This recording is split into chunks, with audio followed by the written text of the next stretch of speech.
और यूपी में दूसरे चरण में हो रहे 8 विधान लोकसभा सीटों पर चुनाव, यहां पर आज मथुरा में क्या समीकरण बन रहे हैं, मथुरा में आखिर किसकी जीत होने जा रही है, हेमा मालिनी की क्या सीट इस बार फंस जाएगी, आज समझेंगे इस जातिगत आंकड़े के लिहाज से, क्योंकि यहां पर जो जातिगत आंकड़ा है वो बहुत कुछ कह रहा है। मथुरा की सीट पर हेमा मालिनी के प्रचार में जयंत चौधरी भी यहां पर गए थे और उन्होंने भी, जयंत चौधरी ने हेमा मालिनी को वोट देने की अपील की थी। खुद यहां पर मुख्यमंत्री ने उनको लेकर जनसभाएं की थी, प्रधानमंत्री तक हेमा मालिनी की तारीफ कर चुके हैं।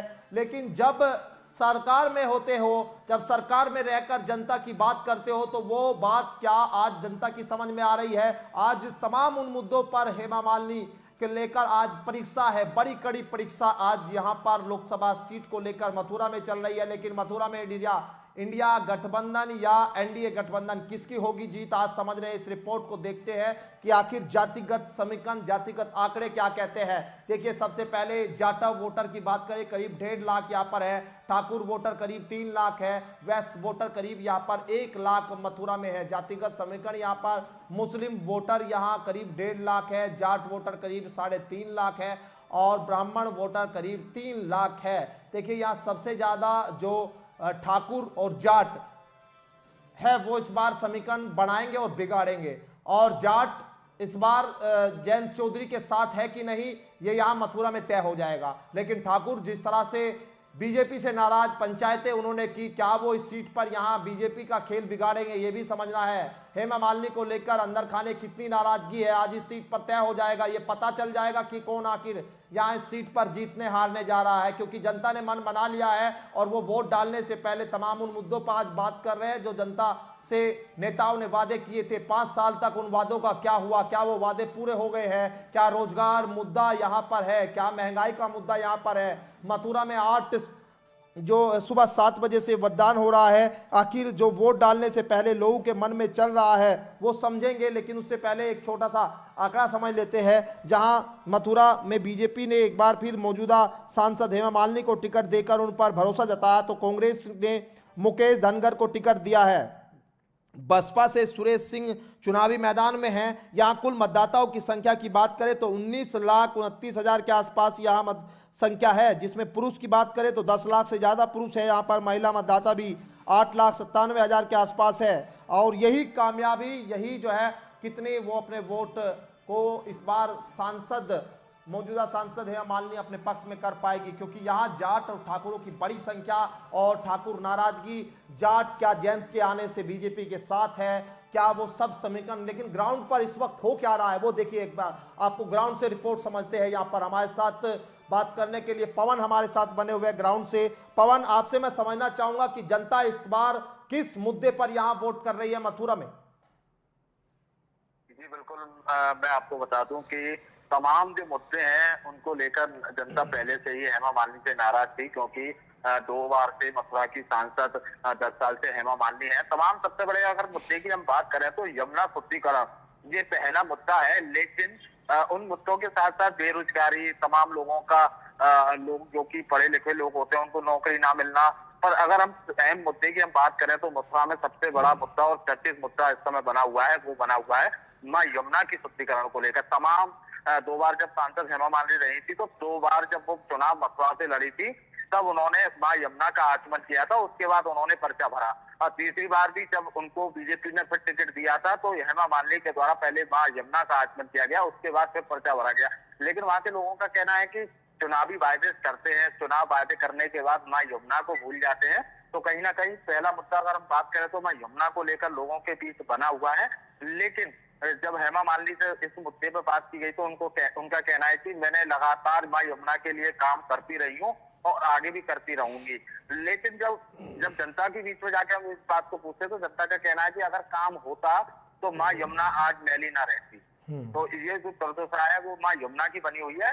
वहां लाखों खर्च किए गए, लेकिन मां यमुना को अभी तक भाजपा जो सरकार है वो वादे करती रही लेकिन उसको स्वच्छ नहीं करा पाई है।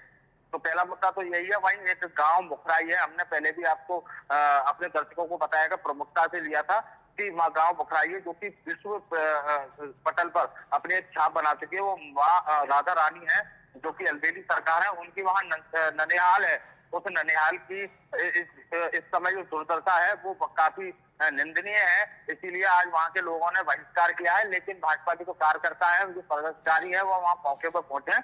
गांव वालों को समझा बुझाने का जो प्रयास है वो लगातार जारी है। जी बिल्कुल। यहाँ लेकिन आपको मैं आपसे समझूं पवन कि यहाँ कांग्रेस की तरफ से जो मुकेश धनगर है उनको टिकट दिया, बसपा से सुरेश सिंह, वो कितने उनके प्रभावशाली दिखाई दे रहे हैं हेमालिनी के सामने? चुनाव अगर समझे आमने सामने का दिखता है या त्रिकोणीय चुनाव आपको दिखाई दे रहा है?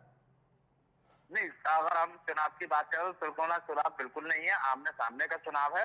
और एक धनगर समाज के जो मुकेश धनगर हैं, वो हेमा मालिनी को सीधा सीधा टक्कर देते हुए नजर आ रहे हैं। टक्कर भी नहीं कहेंगे हम, हाँ ये है कि जो उनकी वोटें हैं, वो परसेंटेज है, वो कम होता हुआ दिखाई दे रहा है। क्योंकि जो बसपा का वोट है वो बसपा को तो वो पड़ेगा ही, लेकिन जो कांग्रेस का जो पहले दबदबा था, वो अब दबदबा बिल्कुल खत्म होता हुआ बिल्कुल नजर आ रहा है। पहले 4 बार के विधायक प्रदीप माथुर मथुरा से जो चुनाव लड़े थे, 4 बार के विधायक भी रह चुके हैं।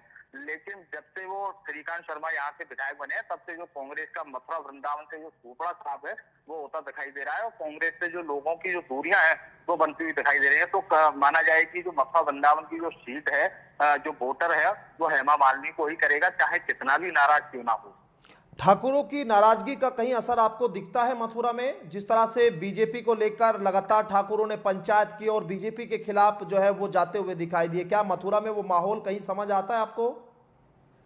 जी बिल्कुल, बीच में यही था कि जो जाट थे वो काफी नाराज थे, ठाकुरों को भी नाराज देखा गया था। तो इसीलिए जो मुख्यमंत्री योगी आदित्यनाथ के उनके द्वारा लगातार 2-2 बार 3-3 बार मथुरा में सभा की गई और बात ना बनती देखते हुए तो फिर अमित शाह को खुद मथुरा में आना पड़ा और कार्यकर्ताओं के साथ बैठक की और जो लोग नाराज थे उनको मनाने की जो कवायद थी वो पूरी की गई। इसीलिए बताया जाता है कि जयंत चौधरी से काफी लोग नाराज थे कि आप सिंगल लड़ते, आप बीजेपी में जाके क्यों, क्या हो गया, आखिर में आप जाके वहां मिल गए। तो इसीलिए जयंत चौधरी भी 2-3 बार मथुरा आए और जाटों के साथ अपनी बैठक की और जो बातचीत थी उन्होंने बातचीत से हल निकाला है। तो कम से कम अगर हम जाटों की बात करें तो 80% जो जाट है वो जयंत चौधरी के पक्ष में है। 20% जो जाट है जो अभी अन्न बंद कर रही है, उनको भी मनाने की जो कोशिश है वो पूरी की जा रही है।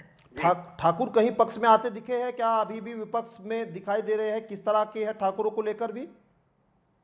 नहीं, अमित शाह के दौरे के बाद से ही जो ठाकुर थे, जो नाराज चल रहे थे, उन लोगों को मनाने का जो काम है वो कर लिया गया है और ठाकुर जो है वो बीजेपी के पक्ष में ही है। तो इससे ये माना जाता है कि हेमा मालिनी जो कि आंकड़ा 9 लाख तक पहुंच रहा था, वो कम से कम घटकर 7 लाख पर आ सकता है। चलिए, ये बड़ी जो है अहम जानकारी पवन बता रहे हैं।